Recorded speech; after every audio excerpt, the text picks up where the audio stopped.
ஒரு வீடியோவில் பார்த்தேன் பிஎம் புலாவ் பேரே வித்தியாசமாக இருக்கே எப்படி இருக்கும் ட்ரை பண்ணி பார்க்கலான்னு பார்த்தேன். செம்ம டேஸ்ட்டாக இருக்குது. எப்படி பண்ணுறது பார்க்கலாம். நீங்கள் இதுக்கு ரைஸை பவுலில் ஆட் பண்ணி இதை வாஷ் பண்ணி எடுத்துக்கோங்க. வாஷ் பண்ணதுக்கப்புறமா வாட்டர் ஆட் பண்ணி ஊற வச்சுக்கோங்க. புலாவ் செய்கிறதுக்கு நான் பாலக்கீரை எடுத்திருக்கேன். இதோட ஸ்டெம்ஸை கட் பண்ணிவிட்டு இது வாட்டரில் உப்பு ஆட் பண்ணி நான் அந்த கீரையை ஆட் பண்ணிவிட்டு நல்லா வேக வச்சு எடுத்துக்கிறேன்.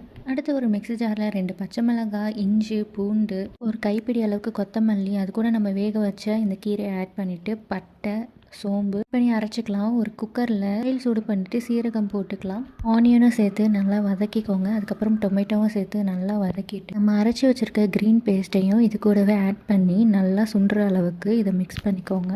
நெக்ஸ்ட் இது வதங்கினதுக்கப்புறமா மஞ்சள் தூள், கரம் மசாலா ஆட் பண்ணி மிக்ஸ் பண்ணிவிட்டு நம்ம அரிசி ஊற வச்சுருப்போம் இல்லையா, ஸோ அந்த அரிசியும் ஆட் பண்ணி வாட்டர் ஆட் பண்ணி தேவையான அளவுக்கு உப்பு சேர்த்து விசில் போட்டு மூடிடுங்க. 2 விசில் விட்டால் போதும். டேஸ்டியான பிஎம் புலாவ் ரெடி. இது ஒரு லஞ்ச் பாக்ஸ் ரெசிபி ட்ரை பண்ணி பாருங்கள்.